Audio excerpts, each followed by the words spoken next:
அதாவது போர்டுக்கு நீங்கள் கொடுத்தீங்கன்னா குறிப்பிட்ட டைமுக்குள்ளே அதுக்கு சர்டிஃபிகேட் கொடுக்கணும்னு போர்டுக்கு எந்த விதிமுறையும் கிடையாது. போர்டு கேட்குற கேள்விகளுக்கு நீங்கள் பதில் சொல்லணும். இதெல்லாம் கட் பண்ணியும் அதுக்கு ஏ சர்டிஃபிகேட் தான் கொடுத்துருக்காங்க. ஏன்னா ஏ சர்டிஃபிகேட்னால் இங்கே நிறைய பேருக்கு புரிதல் இல்லை. எங்களுக்கு வந்து ஆல்ரெடி வந்து சர்டிஃபிகேட் ஆனதை நீங்கள் சர்டிஃபிகேட் கொடுக்காம பண்ணிட்டீங்க அப்படின்னு கோர்ட்டுக்கு இவங்க போய் செவுத்தில் அடித்த பஞ்சு மாதிரி சுற்றி ரெண்டாவது இந்த படத்தை வந்து 1,30,40,00,000 பேர் வலைதளத்தில் ஆல்ரெடி பார்த்தாச்சு. அந்த படம் ஜனநாயகன் படத்தை பொறுத்தவரையும் எனக்கு தெரிஞ்சு அவர் ரசிகர்கள் அந்த படத்தை மிகப்பெரிய லெவலில் ஓட வைப்பாங்க. அதில் மாற்றே இல்லை. சும்மாவே வந்து விஜய் ரசிகர்கள் கொண்டாடுவாங்க. இன்றைக்கு முதல்வர் ஆனோன்னு சொல்லவே வேணாம். எனக்கு தெரிஞ்சு ஃபெயிலியர் ஆகிறதுக்கான வாய்ப்புகள் ரொம்ப ரொம்ப கம்மி. ஏன்னா அரசாங்கம் அவங்க கையில் இருக்குது. தேட்டர் அவங்க நீங்கள் ரெட் ஜெயினின்ற ஒரு கம்பெனியும் கிடையாதுங்க. அது ஓடலைனாலும் உதயநிதி மாதிரி ஓடின மாதிரி சொல்லுவாங்க. இந்த உதயநிதி சொன்னார்ல, மாமன்னன் வந்து கடைசி படம் 100 நாள் ஓடிச்சுன்னு, அவங்க கட்சிக்காரனே போய் பார்த்துட்டு ஓடின மாதிரியே காட்டினானுங்க. தான் விஜயின் தொண்டன்றது பறைசாற்றுறதுக்கான ஒரு வாய்ப்பை அந்த பிறந்தநாள் எப்படி ஏற்படுத்தி கொடுத்துச்சோ அதேமாரி விஜய் சார் படத்தினுடைய ரிலீஸுக்கும் அன்ஃபார்ச்சுனேட்டாக வந்து சர்டிஃபிகேட் கிடைக்கல. சர்டிஃபிகேட் நீ என்னடா எனக்கு தெரிஞ்சு அவங்களே ரிலீஸ் பண்ணிட்டாங்க. அவங்க என்ன நோக்கம் பண்ணாங்களோ அது நிறைவேறிச்சு. சரி எனக்கு தெரியும் அவங்க தான் பண்ணாங்கன்னு சொல்லி அப்படிதான்.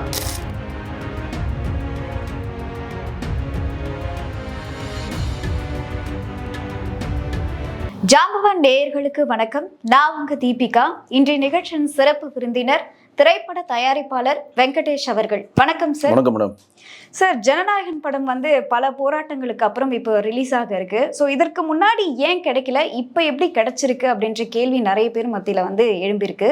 ஸோ இதை பற்றி நீங்கள் என்ன சார் சொல்லுங்க? இல்லை, இதுக்கு முன்னாடி ஏன் கிடைக்கல இப்போ ஏன் கிடைச்சிது அப்படின்றதெல்லாம் கிடையாது. அதாவது போர்டுக்கு நீங்கள் கொடுத்தீங்கன்னா குறிப்பிட்ட டைமுக்குள்ளே அதுக்கு சர்டிஃபிகேட் கொடுக்கணும்னு போர்டுக்கு எந்த விதிமுறையும் கிடையாது. போர்டு கேட்குற கேள்விகளுக்கு நீங்கள் பதில் சொல்லணும். போர்டு சொல்கிற விஷயங்களுக்கு நீங்கள் வந்து உட்படணும். அதாவது central board of film certification வந்து அப்ஜெக்ஷன் பண்ணுறதை நீங்கள் ஏற்றுக்கணும்.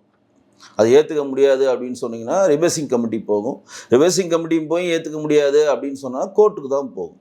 அதனால் வந்து இந்த கால வரைக்குள்ளே இதை கொடுத்தாகணும் அப்படின்றதெல்லாம் கிடையாது. நீங்கள் க்யூ பண்ணி நீங்கள் வந்து அப்லோட் பண்ணிட்டீங்கன்னா அதுலேருந்து வரையெடுப்பாங்க. அது வந்து கமிட்டி பார்ப்பாங்க. 4 பேர் கொண்ட கமிட்டி, 5 பேர் கொண்ட கமிட்டி பார்ப்பாங்க. அதுக்கப்புறம் அதுக்கு ஒரு சர்டிஃபிகேட் வந்து கொடுக்கலாம், இந்த மாதிரி கொடுக்கலான்னு இருக்கும் அப்படின்னு தான் மென்ஷன் பண்ணுவாங்க. கொடுத்துட்டோம்லாம் சொல்ல மாட்டாங்க. யூஏ வந்து சஜஷன் பண்ணியிருக்கு அப்படின்னு சொல்லுவாங்க. யூஏ இல்லாட்டி இல்லை யூஏ 13+, இல்லை 16+, இல்லாட்டி யூஏ 7+, 13+, 16+, இந்த 3 கேட்டகரியில் ஏதோ ஒரு கேட்டகரி கொடுக்கலாம் தான். கொடுத்துட்டோன்னு கிடையாது. அந்த கொடுக்கலாம தான் இவங்க கொடுத்துட்டோன்னு நினச்சிட்டு கோர்ட்டுக்கெலாம் போயிட்டு திருப்பி ரிப்பீட்லாம் வாங்கினது. சைன் பண்ணி சர்டிஃபிகேட் வெளியில் வரையும் போர்டுக்கு தான் எல்லா வித அதிகாரமும் இருக்குது. சிறப்பு அதிகாரம் முழுவதும் எக்ஸிக்யூட்டிவ் ஆஃபீஸர் சொல்லுகிற ஈஓக்கு தான் இருக்குது. அதில் எந்த மாற்றம் இல்லை. அவர் தான் பச்சைநாமாவில் கையெழுத்து போடுவார். சரிங்களா? அதனால் லேட் ஆனதுக்கான காரணம் வந்து பல காரணங்கள் இருக்கலாம். அதை பற்றி விவாதிக்கணும்னா தனி விவாதமே வேணும். இவங்க சொல்கிற விஷயங்களை இப்போ ஜனநாயகம் குழு ஏற்றுக்குச்சு. ஒரு 10லேருந்து 12 கட்டை ஏற்றுக்கிட்டாங்க. அந்த கிளாசிக்னு ஒரு சிகரெட் வருது, அந்த பேரை மாற்றணும். ஒரு கையை துண்டாக வெட்டி தனியாக கை மட்டும் அதிகமாக துணி தனியாக போகுது, அதை மாற்றுறது. அதாவது ஆபாசமான சொற்கள், வெறித்தனமாக ஓடுற மாதிரி ரத்த கலரி காட்சிகள், இப்படி பல காட்சிகள் எல்லாம் இவங்க கன்வின்ஸ் ஆகிக்கிறாங்க. இப்போ படக்குழு என்ன சொல்கிறாங்க, சரி நாங்கள் இதெல்லாம் கட் பண்ணிக்கிறோம். இதெல்லாம் கட் பண்ணியும் அதுக்கு ஏ சர்டிஃபிகேட் தான் கொடுத்துருக்காங்க. ஏன்னா ஏ சர்டிஃபிகேட்னால் இங்கே நிறைய பேருக்கு புரிதல் இல்லை. ஆபாசமான காட்சிகள் இருந்தால் தான் அதுக்கு ஏ சர்டிஃபிகேட்டு, வயது வந்தவர் பார்க்க முடியும்னு சொல்லி இங்கே தவறான புரிதல் இருக்கிறாங்க. ஆபாசமான காட்சிகள் இருந்தாலும் அது ஏ சர்டிஃபிகேட் தான். வன்முறை காட்சிகள் அதிகமாக, ரத்தம் தெறிக்கிற காட்சிகள் அதிகமாக இருந்தாலும் சண்டை காட்சிகள் வேறு. சண்டை காட்சிகள் வந்து ரத்தம் வராமே சண்டை போடலாம், அது வந்து அலோவ் பண்ணுவாங்க. வன்முறை காட்சிகளில் வந்து ரத்தம் தெறிக்கிற மாதிரி காட்சிகள், ரத்தம் தெறிக்கிற மாதிரினா ஒரு கை துண்டா போகுது, ஒரு கால் துண்டா போகுது, தலையை துண்டா எடுத்துகிட்டு போகிறாங்க, ரத்தம் வந்து ரொம்ப க்ளோஸ்அப் ஷாட்டில் பீரிட்டு அடிக்கிறது, அந்த ரத்தத்தையே எடுத்து இப்படி தடவுறது, இந்த மாதிரி சீன்லாம் பார்த்துருப்பீங்க, நிறைய படத்தில் பார்த்துருப்பீங்க. அந்த காட்சிகள் இங்கே நிறையா இருக்கிறது. புகைப்பிடிக்கிற காட்சிகள் நிறையா இருக்கலாம். அந்த மாதிரி பல விஷயங்கள்லாம் ஒரு டெஃபினிஷன் போட்டு அதுக்கு வந்து கன்வின்ஸ் பண்ணி சொல்லி கேட்பாங்க. அவங்க வந்து யூஏ மாற்றணும் சார், எனக்கு ஏ கிடைக்காது, வந்து ஒத்துக்க முடியாது, என்னால் பிஸ்னஸ் பண்ண முடியாதுன்னு யூஏ கேட்குற மாதிரி இருந்தாங்கன்னா இன்னும் பல காட்சிகள் வந்து எடுக்க சொல்லுவாங்க. அது எடுத்துனா கதையோடைய சாராம்சமே கெட்டு போயிடும். இப்போ ஒரு நீல படத்தில் ஒரு 20 நிமிஷம் காட்சியை வெட்டுக்குன்னு என்ன பண்ணுவீங்க? கண்டிப்பாக கதையே மாறிடும். அதனால அவங்க அதுக்கு அலோவ் பண்ணி தான் ஆகணும். கூலிப்படை அப்படி தான் ஆச்சு. கூலின்னு ஒரு படம் வந்துச்சு, ரஜினி படம் வந்துச்சு. அந்த படம் வந்து பெருசாக வெற்றி பெறாத காரணம் வந்து அது ஏ சர்டிஃபிகேட் ஆனதுனால தான். ஏன்னா ரஜினிக்கு ரசிகர்களே இளைஞர்களும் வயது வந்தவர்களும் குழந்தைகள் தான் ரசிகர்கள். இப்போ குழந்தைகள் 18 வயதுக்கு உட்பட்டவர்கள் யாருமே அந்த தேட்டருக்கு போக முடியாத ஒரு கண்டிஷனை உருவாக்குறதுனால வியாபாரம் பாதிக்கப்பட்டது. வெளிநாடுகளில் இந்தியன் கவர்மெண்ட்டே ஏ சர்டிஃபிகேட் பண்ணோன்னா வெளிநாட்டில் அந்த படத்தை ரொம்ப விளக்கணை ஊற்றி பார்த்து அவங்க நாட்டுக்கு ஏற்ற மாதிரி அதில் சில கட்ஸ் கொடுத்து அவங்க நாட்டுக்கு ஏற்ற மாதிரி சர்டிஃபிகேட் இஷ்யூ பண்ணுவாங்க. ஏன்னா யூஏ தான் வெளிநாடுகளில் சரி கரெக்டாக இருக்குது, இந்தியாவிலே ஒத்துக்கிட்டாங்க சொல்லி டக்குன்னு 2-3 கட்டை எடுத்து அந்த நாட்டு விதிமுறைப்படி சர்டிஃபிகேட் இஷ்யூ பண்ணுவாங்க. ஏன்னு வரப்போ அவங்க இன்னும் பார்ப்பாங்க. கண்டிப்பாக இதனால் வந்து பிஸ்னஸ் சாதிக்க வேணும். அதேமாதிரி சேட்டலைட்டும் ஏ சர்டிஃபிகேட்னா வாங்குறதுக்கு கொஞ்சம் யோசிப்பாங்க. ஓடிடி பிளாட்ஃபார்மும் அப்படி யோசிப்பாங்க ஏ சர்டிஃபிகேட்னு. இது இப்போ பல விஷயங்கள் வியாபாரமாக சில விஷயங்கள்லாம் இருக்குது. இப்போ வேறு வழியே இல்லை, உங்களுக்கு இந்த படம் ரிலீஸ் ஆகுனா ஏ சர்டிஃபிகேட் ஓகேவா அப்படின்னு கேட்பாங்க. சென்சார் போர்டு கேட்பாங்க, அது central board of film certification படக்குழு கேட்பாங்க. இல்லை சார் நாங்கள் ஏவே ஒத்துக்க மாட்டோம், எங்களுக்கு வந்து நாங்கள் எதையுமே கன்வின்ஸ் பண்ண மாட்டோம் அப்படின்னா ரிவர்சிங் கமிட்டி போய் கன்வின்ஸ் ஆகலாம், நெக்ஸ்ட் கோர்ட்டுக்கு தான் போகணும். அன்ஃபார்ச்சுனேட்டாக என்னென்னா ஜனநாயகன் முதல்ல கோர்ட்டுக்கு போயிட்டாங்க. எல்லாமே வந்து ஃபஸ்ட்டு வந்து அட்வைசரி கமிட்டி ஃபஸ்ட்டு பார்ப்போம், 5 பேர் பார்ப்போம் நாங்கள். அதுக்கப்புறம் அது நாங்கள் இது நோட் போட்டு இது இல்லை சார் சில எக்ஸ்பர்ட்ஸ்லாம் இதை பார்த்து ஒப்பீனியன் கேட்டால் தான் சார் சொல்ல முடியும்னு சொன்னால் ரிவர்சிங் கமிட்டி போவாங்க, அங்கேயும் ஒரு குழு பார்ப்பாங்க. அதற்கப்புறம் மும்பைக்கு போவோம். அது மும்பைக்கு போய் நோட்டு போட்டு மறுபடியும் 9 பேரை பார்க்க வைப்பாங்க. 9 பேர் பார்த்து மும்பையிலேருந்து ஒரு ஸ்பெஷல் ஆஃபீஸர் வருவார், இல்லாட்டி சவுத்தில் இருக்கக்கூடிய ஹெட் ஒருத்தர் வந்து பார்ப்பாங்க. இதையெல்லாம் பார்த்து கன்வின்ஸ் ஆன பிறகு தான் அது சர்டிஃபிகேட்டாக வெளியே வரும். அப்போ நான் வந்து இதையெல்லாம் பார்க்கறதுக்கு முன்னாடியே உங்களுக்கு யூஏ கொடுக்கப்படலாம் அப்படின்னு தான் மெயில் பார்த்தோன்னா மெயிலில் வந்து எனக்கு யூஏ கொடுத்துட்டாங்க. அதுக்கப்புறம் வந்து ஆர்ஓ வந்து அதை ஸ்டாப் பண்ணிட்டாரு, எங்களுக்கு வந்து ஆல்ரெடி வந்து சர்டிஃபிகேட் ஆனதை நீங்கள் சர்டிஃபிகேட் கொடுக்காம பண்ணிட்டீங்க அப்படின்னு கோர்ட்டுக்கு இவங்க போய் செவுத்தில் அடித்த பஞ்சு மாதிரி சுற்றி இவங்க இருந்து கோர்ட்டுக்கு போனாங்க. அது தடை வாங்கினா சுப்ரீம் கோர்ட் போனாங்க.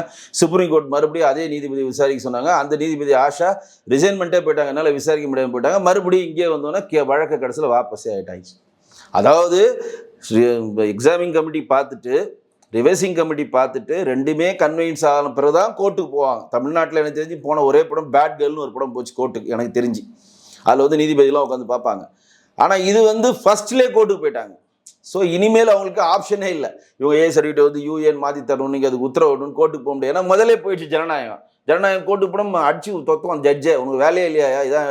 ஏன்னா அவசர வழக்காக விசாரிக்கணும்னு சொல்கிறப்ப ஜட்ஜி திட்டினார், நாட்டில் எவ்வளோ பிரச்சனை இருக்குது, உன் பிரச்சனையை கொண்டு வந்து இங்கே அவசர வழக்காக அதெல்லாம் போட்டு நம்பர் வந்து தான் விசாரிப்போம் கூட சொன்னோன்னு தான் லேட் ஆச்சு. இப்போ என்ன பிரச்சனைனா ரத்தம் தெறிக்க காட்சிகள் அதிகமாக வந்ததுனால அந்த படத்துக்கு ஏ சர்டிஃபிகேட் ஆகிருக்கு. 1. 2வது இந்த படத்தை வந்து 1,30,40,00,000 40 பேர் வலைதளத்தில் ஆல்ரெடி பார்த்தாச்சு அந்த படம். 3வது இப்போ விஜய் வந்து முன்னாடி தளபதி விஜய் நடிக்கின்றது போய் இப்போ தமிழ்நாடு முதலமைச்சர் ஜோசப் விஜய் நடிக்கும் அப்படின்னு சொல்லி படம் வெளிவருது. இந்த விஜய் அவர்கள் வந்து மாண்புக்கு முதல்வர் இந்த படத்துக்கு வந்து 180 ரூபா டிக்கெட் தான் விற்பாரா, 130 ரூபா டிக்கெட் தான் விற்பாரா, இல்லை 500 ரூபா 1000 ரூபா 2000 சொல்லி விற்க போறாரான்னு தெரியல. இப்போ இந்த ஜனநாயக படம் வருன்றதுக்காக தான் முன்னாடியே கருப்பு படத்துக்கு 5 காட்சிகள் அனுமதி கொடுத்தாங்க. 2வது என்ன சொன்னாங்கன்னா சனி ஞாயிறுலாம் நீங்கள் அரசாங்கத்தை கேட்க வேணுதுன்னா 5 காட்சிகள் போட்டுக்கோங்க, விடுமுறை தினத்தில் அந்த பண்டிகை தினத்தில் நீங்கள் 5 காட்சி போகிறதுக்கு அனுமதியாக அரசாணையாகவே கொடுத்துட்டாங்க. ஸோ 5 காட்சிகள் கம்பல்சரி இருக்குது, அதில் மாற்றம் இல்லை. அது இந்த படம் இல்லை, எந்த படத்துக்கும் கொடுத்துட்டாங்க. ஆனால் இந்த 5 காட்சிகளுக்கு முன்னாடி ஸ்பெஷல் ஷோ ஒன்று போடுறாங்க பாருங்கள். 5 காட்சின்றது 9 மணிக்கு ஷோ, அதுக்கு முன்னாடி விடிய காலம் 4 மணிக்கு ஒரு ஷோ இருக்குது, ரசிகர் மன்ற ஷோ. அதுதான் 2000 3000 4000 வைப்பாங்க. அந்த ரசிகர் மன்றம் அந்த தேட்டரை வாடகை எடுத்து பெரும் லெவலாக சம்பாதிப்பாங்க. அதற்கு விஜய் சார் அனுமதிக்கிறாரா? இது ஒன்று. தமிழக அரசு வந்து ஆல்ரெடி இது போல் வந்து தேட்டரில் வந்து அந்த டிக்கெட்டுக்கான காசு மட்டும் தான் வாங்கணும், அதிகமாக வாங்கக்கூடாதுன்னு அறிவிச்சிருந்தாங்களே. தமிழக அரசு எல்லா படத்துக்கு தாங்க அறிவிக்கிறாங்க, இந்த படத்துக்கு இல்லைங்க. திமுக அரசாங்கம் எல்லாத்துக்கும் அறிவிச்சாங்க. அந்த மாதிரி நடக்குதா அதான கேள்வி. கண்டிப்பா. இப்போ 9 மணிக்கு படம் ரிலீஸ் ஆகுது, 9 மணிக்கு நீங்கள் போய் புக் பண்ணா உங்களுக்கு டைரெக்டாக நீங்கள் தேட்டரில் போய் படம் டிக்கெட் கேட்டால் டிக்கெட் கிடைக்காது. ஏன்னா ஆன்லைனில் தான் புக் பண்ண சொல்லுவானுங்க. ஒரு வாரம் ஆன்லைனில் தான் நீங்கள் புக் பண்ணணும், டைரெக்ட் தேட்டரில் கிடைக்காது. ஏன்னா ஆன்லைனில் புக் பண்ணால் 30 ரூபா லாபம் கிடைக்கும் தேட்டருக்கு. புக் மை ஷோவில் போனால் தேட்டருக்கு லாபம் 30 ரூபா கிடைக்கும், அந்த லாபத்தை விட்டு தர மாட்டாங்க. டிக்கெட் அங்கே கொடுத்தா கூட டிக்கெட் இல்லைன்னுவான், ஆனால் ஆன்லைனில் போய் பார்த்தீங்கன்னா இருக்கும். போலியோ கூட ஆன்லைனில் ஃபுல்லான மாதிரி காட்டுவானுங்க. இதெல்லாம் பல சிக்கல். ஒன்று வந்து டிக்கெட்டை வந்து எந்த லெவல் வந்து இன்றைக்கி கூட கம்ப்ளைண்ட் வந்திருக்கு, 500 ரூபா டிக்கெட்டு வந்து 180 ரூபா 200 ரூபா டிக்கெட்டை வந்து 500 ரூபா விற்கிறாங்க, 700 ரூபா விற்கிறாங்கன்னு கூட இன்றைக்கி கூட கம்பெனிஸ் வந்திருக்கு. அதுக்கு சம்மந்தமாக விக்னேஷ்ன்ற அமைச்சர் கூட அது சொல்லியிருக்காரு, அந்த மாதிரி எடுத்தால் நாங்கள் நடவடிக்கை எடுப்போம். நடவடிக்கை எடுத்தால் சந்தோஷம். ஆனால் இன்றைக்கி ஊழலற்ற ஆட்சியை நாங்கள் நடத்துகிறோம், லஞ்சம் வந்து வாங்கவும் மாட்டோம், வாங்குறதும் விட மாட்டோம், வாங்கினவனே விட மாட்டோம்னு மாண்புமிகு முதலமைச்சர் திரு விஜய் சொன்னார். இந்த மாதிரி கூடுதல் பணம் வாங்கினதுனா நீங்கள் விடக்கூடாது, வாங்கணும்னு சொன்னார், அவர் தூக்கி உள்ள போன்னு தான் நம்ம கோரிக்கை வைக்கிறோம். கண்டிப்பா. ஜனநாயகன் படத்தை பொறுத்தவரையும் எனக்கு தெரிஞ்சு அவர் ரசிகர்கள் அந்த படத்தை மிகப்பெரிய லெவலில் ஓட வைப்பாங்க, அதில் மாற்றே இல்லை. சும்மாவே விஜய் ரசிகர்கள் கொண்டாடுவாங்க. இன்றைக்கு முதல்வர் ஆனோன்னு சொல்லவே வேணாம். ஆனால் ஒரு கோரிக்கையை நம்ம என்ன வைக்கணும்னா, இந்த விசிலடிச்சாங்குஞ்சிகள் மறுபடியும் பேனரை கட்டுறேன், அதை கட்டுறேன், பூசணிக்காய் உடைக்கிறேன், கட் அவுட்டை கட்டுறேன்னு சொல்லி சட்டம் ஒழுங்கு பிரச்சனை எதுவும் கொண்டு வராமலும், பப்ளிக்கு இடையூறு இல்லாமல், பஸ்ஸை மறைத்து இவங்களுடைய விஜயினுடைய புகழை பரப்புன்ற பொருளில் பஸ்ஸை மறைக்கிறது, ட்ரெயினை மறைக்கிறது, அங்கே மறைச்சி இவர்களுடைய அதாவது அந்த கிட்ஸை எப்படி சொல்கிறது, அவங்களாவே என்ன பண்ணுறான்னு தெரியாமல் சில விஷயங்கள்லாம் பண்ணுறாங்க. அதெல்லாம் தவிர்க்கணும். அதற்கெல்லாம் முன்னாடியே அறிவுறுத்தணும். புசியானது ஏற்கனவே சொல்லியிருக்கார், கட் அவுட் கலாச்சாரம் இல்லாமல், பேனர் கலாச்சாரம் இல்லாமல், மக்களுக்கு இடையூறு இல்லாமல் கொண்டாடுங்க அப்படின்னு சொன்னார். திருவிழா மாதிரி கொண்டாடுங்க. அது என்னன்னா மேபி கொண்டாடுங்கன்னா இப்படிதான் கூட இருக்கலாம், பண்ணி கொண்டாடுங்கன்னு சொல்றாரா, கொண்டாடான்னு சொல்றாரான்னு தெரியல. ஆனால் மக்களுக்கு நீங்கள் இடையூறு பண்ணுற மாதிரி எந்த விஷயங்களும் பண்ணாலும் அது முகம் சுளிக்கப்பட்டால் அது அவருக்கு ஒரு பாதிப்பை ஏற்படுத்தும். ஒன்று, இன்றைக்கு தமிழக முதலமைச்சராக விஜய் ஆகிவிட்டார் அப்படின்னாலும் அந்த படம் சூப்பர் டூப்பர் ஹிட் ஆகும்னு யாரும் சொல்ல முடியாது. ஏன்னா தமிழக முதலமைச்சரே இருந்தாலும் அந்த படம் மக்களுக்கு பிடித்திருந்தால்தான் மக்கள் தேட்டருக்கு போவாங்க. இன்னைக்கு எல்லா ஏ கிளாஸ் பீப்புள்ஸும் அந்த படத்தை பார்த்துட்டாங்க. ஆனால் வலைதளத்தில் இவங்க பகிரக்கூடாது, பகுந்தா நாங்களே வீடு தேடுவது அந்த அடிப்பெல்லாம் சொன்னானுங்க. அதெல்லாம் எல்லாம் பகுந்து எல்லாம் பார்த்து முடிஞ்சு சலிச்சு தூக்கி போட்டாச்சு. சலிச்சு தூக்கி போன படத்தை மறுபடியும் அவர்கள் ரசிகர்கள் கொண்டு போய் பெரிய வெற்றியடை செஞ்சாங்க. விஜய் அவர்களுடைய படம்னாலே அதிக அளவில் மறுபடியும் அந்த ரீ ரிலீஸுக்கெல்லாம் கூட அதிக அளவில் போய் மக்கள் பார்க்கறத சந்திச்சோம். ஸோ அந்த அளவுக்கு இருக்கும் பொழுது அப்போ இந்த படம் கண்டிப்பா மக்கள் போய் பார்ப்பாங்க. இந்த படம் எனக்கு தெரிஞ்சு ஃபெயிலியர் ஆகிறதுக்கான வாய்ப்புகள் ரொம்ப ரொம்ப கம்மி. ஏன்னா அரசாங்கம் அவங்க கையில் இருக்கு, தேட்டர் அவங்கள்ட்ட. நீங்கள் ரெட் ஜெயின்ன்ற ஒரு கம்பெனியும் கிடையாது. நீங்கள் ரெட் ஜெயினை வெளியிட போகுது, இவங்க தான் வெளியிட போகிறாங்க. ஃபுல்லாக இவங்க தான் வெளியிட போகுது. தமிழ்நாட்டில் 1100 தேட்டர் இருக்குது. வெளிநாடுகளில் தேட்டரில் எவ்வளோ பேர் தேட்டர் ரிலீஸ் பண்ண போகிறாங்கன்னு தெரில. ஸோ எனக்கு தெரிஞ்சு நீங்கள் ஒரு படம் பார்க்கணுன்னு ஒரு தேட்டருக்கு போனீங்கன்னா கம்பல்சரி நீங்கள் படம் பார்த்து தானே ஆவீங்க. கண்டிப்பாக 5 ஷோவும் அது ஒன்றா நீங்கள் என்ன படம் பார்ப்பீங்க? ரஜினி ரசிகராகவே இருங்க, கமல் ரசிகராக இருங்க, சூர்யா ரசிகராக இருங்க. அங்கே போனால் ஜனநாயகம் மட்டும் தானே ஓடும். அப்போ நீங்கள் பார்த்து தானே ஆகணும். ஸோ சும்மாவே இவர்கள் இந்த படத்தை ஓட வைக்கிற மாதிரி ஒரு கட்டமைப்பை ஏற்படுத்துவாங்க. இன்றைக்கு தேதிக்கு அவர்களிடம் அதிகாரம் இருப்பதனால இன்னும் பெரிய லெவலில் அதை ஓட வைக்க தான் ட்ரை பண்ணுவாங்க. அது ஓடலைனாலும் உதயநிதி மாதிரி ஓடின மாதிரி சொல்லுவாங்க. இந்த உதயநிதி சொன்னார்ல, மாமன்னன் கடைசி படம் 100 நாள் ஓடிச்சுன்னு, அவங்க கட்சிக்காரனே போய் பார்த்துட்டு ஓடின மாதிரியே காட்டினானுங்க. மாமன்னன் படத்தில் உதயநிதியா ஹீரோ, மாமன்னன் படத்தில் ஹீரோ வடிவேல் தான். ஆனால் இருந்தாலும் அவங்க அன்றைக்கி அதிகாரம் இருந்தாலும் என்ன பண்ணாங்க, நாங்கள் மாமன்னன் படம் மிகப்பெரிய எட்டுங்க, அவங்க என்ன அந்த மாதிரி ஒரு நடிப்பே யாரும் பார்க்க முடியாது. அந்த நண்பன்டா படத்தில் சொல்லுவார் சந்தானம், ஒரு ரியாக்ஷனை கொடுறா அப்படின்னு உதயநிதிட்ட டக்குன்னு திரும்புவார், ஒன்ட்ட போய் ரியாக்ஷன் எதிர்பார்த்தேன் பாடுறா அப்படின்னு. அவர் டைரெக்டாகவே கலாச்சிருப்பார் அந்த படத்தில். அந்தளவு ஒரு நடிகரையே ஓடின மாதிரி காட்டின Tamil Nadu. Vijay sir already hit கொடுத்தவர். அது விஜய் சார் சொல்லவே வேணாம், மிகப்பெரிய லெவல் ஹிட்டு கொடுத்தவர். மக்கள் மனதில் வென்றெடுத்தவர், ரசிகர்களாக வென்றெடுத்தனால தான் இன்றைக்கி முதலமைச்சராக உட்காந்துருக்கார். அப்போ உதயநிதியும் விஜயும் நான் நேரடியாக கம்பேர் பண்ணல. ஏன்னா விஜய் சார் ப்ரூவ் பண்ணவர். உதயநிதி ஒன்றுமே இல்லாமல் நான் பண்ணுறேன்னு காமெடி பண்ணிட்டு இருந்தார். ஆனால் விஜய் சார் படம் நார்மலாகவே ஓடும். ஆனால் வெகுஜன மக்களுக்கு பிடிச்சிருந்ததுன்னா சூப்பர் டூப்பராக ஓடும். சார், அப்போ இதுக்கு முன்னாடி விஜய் அவர்களுடைய நிறைய படங்கள் வசூல் சாதனை எல்லாம் படைச்சுது. ஸோ இந்த படமும் வசூல் சாதனை படைக்கிறதுக்கான வாய்ப்பு இருக்கா? பார்க்கறது ஓகே, ஆனால் வசூல் சாதனை படைக்கும்? வசூல் சாதனை கண்டிப்பாக அந்த படம் படைக்கும். ஏன்னா அவர் தமிழ்நாட்டு முதலமைச்சராக இருக்காரு, 108 எம்எல்ஏ வச்சிருக்காரு. ஒரு தொகுதியில் எவ்வளோ தேட்டர் இருக்குன்னு பாருங்க. அந்த மாவட்டத்தில் சும்மா இருப்பானா? தலைவர் படம் ரிலீஸ் ஆகுதுக்கு சாரையாக எல்லாரும் டிக்கெட் நீயே சொந்த காசை போட்டு பார்க்கவே, வசூல் அள்ளி கொடு. தமிழ்நாட்டிலே நம்பர் 1 ஹீரோ விஜய் தான் சொல்லணும், தமிழ்நாட்டில் நம்பர் 1 படம் விஜய் தான் சொல்லணுன்ட்டா மேடம் பண்ணுவானுங்களா? இப்போ உங்கள்கிட்ட கட்டமைப்பே இல்லாமல் ஒரு படம் 100 நாள் ஓடுது. கட்டமைப்பே என்ன, ரசிகர் மன்றம்னு ஒன்று வச்சுருக்கீங்க, அதை வச்சே 100 நாள் ஓடுற மாதிரி ஒரு கட்டமைப்பு உருவாக்குறீங்க. இன்றைக்கு ஒரு தொகுதின்னு எடுத்துக்கிட்டால், ஒரு சட்டசபை தொகுதி எடுத்தால் அதில் எம்எல்ஏ சட்டசபை உறுப்பினர் இருப்பார், அதற்கு கீழே மாவட்ட தலைவர் இருப்பார், ஒன்றிய தலைவர் இருப்பார், ஊராட்சி தலைவர் இருப்பார், மண்டல் தலைவர் இருப்பார். இப்படி பல கட்டமைப்புகள் இருக்கும்.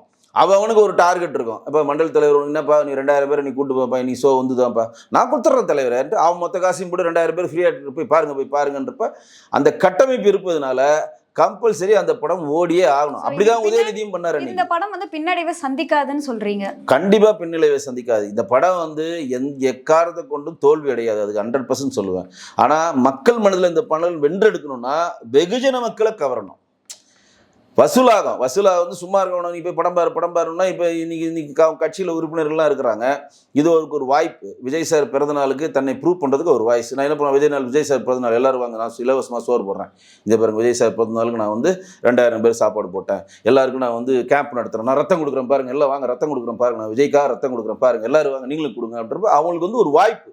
தன்னை நிலைநிறுத்திக்கொள்ள, தன்னை வந்து அரசியலில் வந்து மேம்பட்டு காட்ட, தான் விஜயின் தொண்டன்றது பறைசாற்றுறதுக்கான ஒரு வாய்ப்பை அந்த பிறந்தநாள் எப்படி ஏற்படுத்தி கொடுத்துச்சோ, அதேமாதிரி விஜய் சார் படத்தினுடைய ரிலீஸுக்கும் ஒரு வாய்ப்பு அந்த வெகுஜன மக்களுக்கு ஏற்படுத்தி கொடுக்குறப்ப அவன் தன்னையும் மீறி தன்னுடைய பொருளாதாரத்தை ஈட்டு அந்த படத்தை ஓட வைக்கிறதுக்கான எல்லா வேலையும் பண்ணுவான்.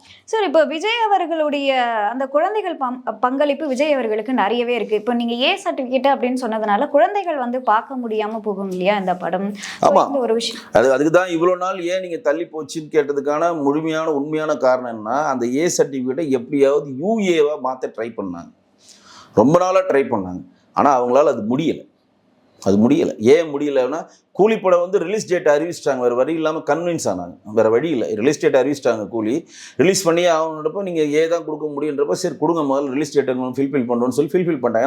ஏன்னா தேட்டரில் டிக்கெட்லாம் புக் ஆகிடுச்சு, எஃப்எம்எஸ் போயிடுச்சு, அமெரிக்கா எல்லாத்துக்கும் பிரிண்ட் போயிடுச்சு, எல்லாமே முடிஞ்சிருச்சு, தப்பாயிடும்னு சொல்லிட்டு ஓகே பண்ணாங்க. இப்போ என்ன பிரச்சனைனா, இவங்க ரிலீஸ் டேட் அறிவிச்சு அது முடிஞ்சிருச்சு, இனிமேல் ரிலாக்ஸாக ரிலீஸ் பண்ணலாம். ஏன்னா படமும் வந்து இப்போ நீங்கள் அமெரிக்கா போன்ற நாடுகள்லாம் முழுநீர படமே ரிலீஸ் ஆகுதுன்னு சொல்லி போடுறாங்க, 3 மணி நேரம் படமே ரிலீஸ் ஆகுதுன்னு போடுறாங்க. அதாவது வெட்டப்பட்ட காட்சிகள் சேர்த்து ரிலீஸ் பண்ணுறாங்க. அந்த நாட்டு சட்டப்படி இது பண்ணலாம், அவன் பண்ணுறான். இங்கே என்னன்னா, இந்த வெட்டப்பட்ட காட்சிகளை வச்சு தனியாக அவனு வச்சுக்கலாம். அப்போ இதில் இன்னும் குறைச்சி முடிஞ்சு எப்படின்னா யூஏ வாங்க ட்ரை பண்ணிகிட்டே இருக்கிறாங்க. பட் அன்ஃபார்ச்சுனேட்டாக அதில் யூஏ கொடுக்க முடியாத கண்டிஷனாக போர்டு நினைக்குது. Central board of film certification எப்படியோ ட்ரை பண்ணுவாங்க. அவங்களும் வந்து ஒரு படத்துக்கு யூஏ கொடுக்கணும், யூஏ 16+ஓ 13+ஓ 7+ஓ இல்லை யூ கொடுக்க தான் ஆசைப்படுவாங்க. அதிகபட்சம் யூஏ 16+ கொடுத்தா தப்பிச்சிக்கலாம், வித் மாடிஃபிகேஷனு பேரண்டல் கைட்லைன்ஸில் பார்க்கலாம், தப்பிச்சிக்கலாம். ஆனால் இதில் அது கொடுக்க முடியாத சூழலுக்கு ஏற்ற மாதிரி வன்முறை காட்சிகள் நிறையா இருந்ததுனால இது தள்ளி போயிட்டே இருந்து கடைசியில் முடியவே முடியாது, இதுதான் முடியும், ஏன்னா வாங்க இல்லாட்டி ஆளை விடு அப்படின்றப்ப தான் சரின்னு சொல்லி வாங்கினதுனால வசூல் ரீதியாக பாதிக்கப்படும்னா கண்டிப்பாக பாதிக்கப்படும். பட் அதை வந்து இந்த ரசிகர் பட்டாலும் ஃபில்ஃபில் பண்ணிட்டு தான் நான் நினைக்கிறேன். ஒன்று. ரெண்டாவது, இங்கே இருக்கக்கூடிய மால், அதாவது தமிழ்நாட்டில் மால்ஸ் தேட்டரில் தான் இந்த 18+க்கு உள்ளே விட மாட்டேன்னு சொல்கிறது படலாம். நீங்கள் ரூரல் ஏரியா போயிட்டுனா அதெல்லாம் இருக்கா? தேட்டர்லேயே அவனும் இருக்க மாட்டான், எவனா வந்து பார் காசை கொடுத்தா போதும் வந்து பார்த்துட்டு போயிடுவானுவான். இப்போ நீங்கள் ஸ்கை மால் போனாலும் ஃபோரம் மால் போனாலும் அவன் என்ன சொல்லுவான், 18 இயர்ஸ் வாங்கணும் சார், இல்லாட்டி இதை அலோவ் பண்ண மாட்டான் சார், எங்களுக்கு மாலுக்கு பிரச்சனை வந்துடும், சட்டம் ஒழுங்கு பிரச்சனை வந்துடும் சொல்லி அலோவ் பண்ண மாட்டான். அப்படியே தாண்டி நீங்கள் போரூர் தாண்டி போங்க, சாதாரண ஒரு லட்சுமி தேட்டருக்கு, சாதாரண ஒரு குணஞ்சாவில் ஒரு தேட்டருக்குன்னா என்ன பண்ணுவான், அவன் ஆட்டோமேட்டிக்காக அலோவ் பண்ணிவிடுவான். அது பெரிய பாதிப்பை ஏற்படுத்தாது தான் என்னுடைய நினைப்பு. பட் என்னன்னா, மக்கள் மனசில் இது ஏன் கொடுத்துட்டாங்கன்றப்ப ஒரு பெற்றோர் நினைப்பாங்க, நம்ம குழந்தைய கொண்டு போய் பார்க்கணுமா அப்படின்ற ஒரு தாட்டு தான் நெகட்டிவ் ஆகும். இப்போ ரஜினி படம் வந்து கூலி படம் வந்து ஏன் வந்து சரியான வசூலை ஏற்றலைன்னா, ஐயோ இது ஏன் கொடுத்துட்டாங்க, நம்ம குழந்தைய பார்த்து எதனா கெட்டு போயிடுவானே, சரி இருப்பா நாங்கள் மட்டும் பார்த்துட்டு வரோம் அப்படின்னு அந்த மாதிரி ஒரு தாக்கத்தை தான் ஏற்படுத்தும். தவிர மால்கள் வேணால் இது செல்லுபடி ஆகும், அவுட் ஆஃப் மாலில் அது கண்டிப்பாக வெற்றி அடையும், இதில் மாற்றே கிடையாது. சரி, இன்னொரு விஷயம் என்ன அப்படின்னா, இந்த படத்துல வந்து அரசியல் பேசப்பட்டிருக்கிறதா நிறைய விஷயங்கள்லாம் வந்து வெளியே வரதை நம்ம பார்த்துருந்தோம். அப்போ விஜய் அவர்களுக்கு இந்த படம் வெளியானதுக்கு அப்புறம் எந்த மாதிரி ஒரு தாக்கத்தை உண்டு பண்ணணும்னு நினைக்கிறீங்க? இல்லை, அது தாக்கத்தை உண்டு பண்ணணும்னு தான் அவங்க திட்டமிட்ட அரசு ரிலீஸுக்கு முன்னாடியே ரிலீஸ் பண்ணிட்டாங்க. இப்போ தேர்தலுக்கு முன்னாடி ரிலீஸ் பண்ணுற ரீசன் என்னன்னா, தான் வந்து இந்த படத்தை எதற்காக எடுத்தோம், அந்த படத்தில் அவர் பேரே டிவிகே, நிறைய தெரியாதா, இந்த படத்தில் அவர் பேரே டிவிகே தான், தெரியுங்களா? ப்ளஸ் வந்து அந்த படத்தில் அன்னைக்கு இருந்த ஆட்சியாளர்களை வசைப்படுத்துகிற மாதிரி, சாட்டை எடுத்து எம்ஜிஆர் அடித்து திருத்துற மாதிரி பல காட்சிகள் வந்து இந்த தேர்தலுக்கு முன்னாடி இந்த படத்தை ரிலீஸ் பண்ணி ஒரு பூமை கிரியேட் பண்ணி அந்த பூம் மூலம் ஓட்டு வங்கியை வாங்கணும்னு அவங்க நினச்சாங்க. அன்ஃபார்ச்சுனேட்டாக வந்து சர்டிஃபிகேட் கிடைக்கல. சர்டிஃபிகேட் நீ என்னடா எனக்கு தெரியும் சொல்லி அவங்களே ரிலீஸ் பண்ணிட்டானுங்க. அவங்க என்ன நோக்கம் பண்ணாங்களோ அது நிறைவேறிடுச்சு. எனக்கு தெரிஞ்சு அவங்க தான் பண்ணாங்கன்னு சொல்லி அப்படிதான். இப்போ யார் பண்ணாங்கன்னா, ஒரு 4 பேரை பிடிச்சி உள்ளே போட்டுக்கிறாங்க, எடிட்டர் பண்ணா அவன் பண்ணா. நீங்கள் ஒரு படத்தோட எடிட்டர்லாம் உள்ளே போயிட்டுலாம் ஒரு காப்பி எடுத்துலாம் பண்ணுறதுலாம் சாதாரண விஷயம் கிடையாதுங்க. நமக்கு தெரியும் அதை பற்றி. ஒரு இப்போ உங்கள் ஆஃபீஸ்க்கே ஒருத்தர் நுழைஞ்சி வந்து ஒரு கேமராவில் வந்து ஒரு சிப்பை எடுத்து ஒரு இதை காப்பி பண்ண உங்களால் முடியுமா? உங்கள் ஆஃபீஸ் சாதாரண ஆஃபீஸ், எந்த செக்யூரிட்டி இல்லை. ஒருத்தன் உள்ளே நுழைஞ்சி உங்கள் கேமராவில் வந்து சிப் எடுத்து லேப்டாப்பில் கனெக்ட் பண்ணி ஃபுல்லாக காப்பி பண்ணி எடுத்துகிட்டு போக முடியுமா? முடியாதுல்ல. ஏன்னா கீழே இருக்குது, சர்வலன்ஸ் இருக்குது, செக்யூரிட்டியை கேட்பாங்க, மேலே வரணும், லிஃப்ட்டில் வரணும், உள்ளே வரணும், கேமராவை தேடணும், எங்கே சிப் இருக்குன்னு தெரியணும், அதை வந்து காப்பி பண்ணுறதுக்கான பென்ட்ரைவ் எடுத்துகிட்டு உள்ளே சொருகணும், சிப்பை வந்து காப்பி பண்ணணும், அதில் லோடு ஏற்றி, எவ்வளோ பெரிய ப்ராசஸ்ஸு. ஆனா அங்க வேலை செஞ்சவரே தானே அதை பண்ணதை இதாங்க 3.5 மணி நேரம் படத்தை ஒருத்தர் பண்ணியிருக்காங்கன்னா இப்போ அதை விடுங்க. அதை என்னன்னா இது அவங்க டீம் பண்ணாங்களா வெளி டீம் பண்ணாங்களா அது விசாரணை இருக்குது. ஏன்னா போலீஸ் தரப்பு போய் விசாரணை போன பிறகு கோர்ட்டுக்கு போன பிறகு அதை பற்றி நம்ம பொது வெளியில் பேசக்கூடாது. ஆனால் விஜய் சார் அந்த படத்தை எதற்கு எடுத்தாலும் அந்த நோக்கம் நிறைவேறிச்சு அப்படின்னு தான் சொல்லுவேன். ஏன்னா அவர் ரசிகர்கள்லாம் தேடி தேடி பார்த்துட்டாங்க. ஸோ இப்போ பார்க்குறது யாருன்னா வெகுஜன மக்கள் தான் பார்க்க போகிறாங்க. அந்த வெகுஜன மக்களுக்கும் இப்போ இவரோட பவர் செக்டார் இருக்கப்போ எந்த அளவு அது பிடிக்கும். ஏன்னா இன்றைக்கி தேதி வந்து இப்போ 2500 உரிமை தொகை அறிவிச்சிட்டாரு. மகளிருக்கு வந்து மாவட்டத்தோறும் இலவச பயணம் அறிவிச்சிட்டாரு. 4000 ரூபா வந்து வேலையில்லா பட்டது வரைக்கும் மாதம் தரேன்னு சொல்லிட்டாரு. 6 சிலிண்டர் ஃப்ரீ பண்ணிட்டாரு. தங்க மோதிரம் கொடுத்துட்டாரு. தாய்மாமன் சீர் கொடுத்துட்டாரு. அப்படின்றப்ப அந்த குஷியில் வேணால் போய் பார்க்கலாம். கரண்ட் பில்லை வந்து மாதம் ஒரு தடவை கணக்கெடுக்க பண்ண சொல்லிட்டாரு. கரண்ட் பில்லு கம்மியாயிடுச்சு. இன்னைக்கு தண்ணியே வரல, குறுவை சாப்பிட்டு அரிசி விலை ஏறிடுச்சு, அரிசி விலை கம்மியாயிடுச்சு. இப்படி இந்த மாதிரி ஒரு விஷயங்கள் பண்ணுறப்ப கொண்டாடுறதுக்கு வாய்ப்பு இருக்குது. அவன் இங்கே மண்டை காஞ்சின்னுக்கிறான். மேட்டூரில் தண்ணி இல்லை, குறுவை சாகுபடி அவுட்டு. இந்த வாட்டி அரிசியோட பற்றாக்குறை மிகப்பெரிய பற்றாக்குறை இருக்கிற அரிசி விலையெல்லாம் இப்போயே ஏற்றிட்டானுங்க. நம்ம சென்னையும் இன்னும் 1 மாதம் தண்ணி வருமா, அதுக்கு மேலே தண்ணி வருமானு தெரியாது. மழையை காணும். ஸோ இது தண்ணி பிரச்சனை ஸ்டார்ட் ஆக போகுது. இப்படி பல கரண்ட் பில்லு இன்றைக்கி நிறைய பேர் கார்டை எடுத்துகிட்டு போய் எனக்கு 2000 வந்த இடத்துல 6000 வருதுன்றானுங்க. அதுக்கு வந்து நிர்மலுக்கு மேலே அடுத்த வாட்டி அட்ஜஸ்ட் பண்ணிக்கலாம்னு மின்சாரத்துறை அமைச்சர் சொல்கிறாரு. இது மாவட்டத்தோறும் மகளிர் பணம் பஸ்ஸை கேட்டால் காணும். இங்கே வந்து மகளிருக்கு இலவச பயணத்தை விடியல் பயணத்தை தூக்கிட்டு இலவச பயணம் போட்டானுங்க. பஸ் எல்லாம் கம்மி பண்ணிட்டானுங்க. பாதி பேர் காசு கொடுத்து தான் போவானுங்க. எல்லாமே ஒரு ஜிம்ஜாக் வேலையாக பண்ணுறாங்க. தவிர 4 பேருக்கு மோதிரம் போட்டோன்னு ஒரு கதை ஓடினுக்குது. இந்த வெறுப்பு வந்து எந்த அளவு படத்தில் இருக்கும் அப்படின்றத நம்ம பார்க்கணும். ஏன்னா நீங்கள் மகளிருக்கு 1000 ரூபாய்க்கு பதில் 2500 ரூபா கொடுக்கலாம் கூட கம்னு இருப்பாங்க. 1000 ரூபா வருதுன்னு கம்னு இருப்பாங்க. 1000 ரூபா வருது கம்னு யார் இருக்கிறது? 1,30,00,000 பேர் தான் கம்னு இருப்பாங்க. 1 கோடி பேருக்கு 1000 ரூபா கொடுக்கவே இல்லை. ஸோ அவங்க ஒரு காண்டில் இருப்பாங்க. அவங்க தான் போனாடி திமுக தோக்கடிச்சது. அப்போ இவங்க வந்து எந்த விஷயமும் பண்ணாமல் தான், அதாவது மகளிர் உரிமை தொகையோ இந்த 4000 கொடுக்குறதோ பஸ் இலவச பயணம் இதெல்லாம் பண்ணலாம் கூட மக்கள் பெருசாக எடுத்துக்க மாட்டாங்க. எனக்கு தெரிஞ்சு அவங்க வாழ்வாதாரத்தை டச் பண்ணிங்கன்னா மக்களுக்கு கோபம் வந்துடும். ஏன்னா இப்போ தண்ணி கிடைக்கல, கரண்ட்டுக்கு பெருங்கோபத்தில் இருக்கிறாங்க. தெரியல கரண்ட்டில் எவ்வளோ இருக்காங்க. ஏற்கனவே கரண்ட் இல்லை. அப்படி கரண்ட் வந்தாலும் ஷாக் அடிக்கிற மாதிரி கரண்ட் பில் அதிகமாக வருது. ஏன் வருதுன்னு கேட்டால் சரியான விளக்கங்கள் இல்லை. ஆனால் லஞ்சத்தை ஒழிச்சேன்னு மட்டும் இந்த சினாரியோவே போனாங்கன்னா அடிப்படை தேவையான தண்ணி, அரிசி, அடிப்படை தேவைகளுக்கான கரண்ட்டு, இது சுகாதார நிலையம் இதையெல்லாம் நீங்கள் சீர்படுத்தினா மட்டும்தான் மக்கள் வந்து உங்களை பாராட்டுவாங்க. தவிர அவர்கள் பாதிக்கப்பட்டாங்கன்னா அந்த கோபம் அந்த படத்தில் கூட வெளிப்பட வாய்ப்பு இருக்குது. உங்களோட நேரத்தை ஒதுக்கி பல்வேறு கேள்விக்கு விளக்கம் அளிச்சிருக்கீங்க. அதற்கு நன்றி சார். நன்றி.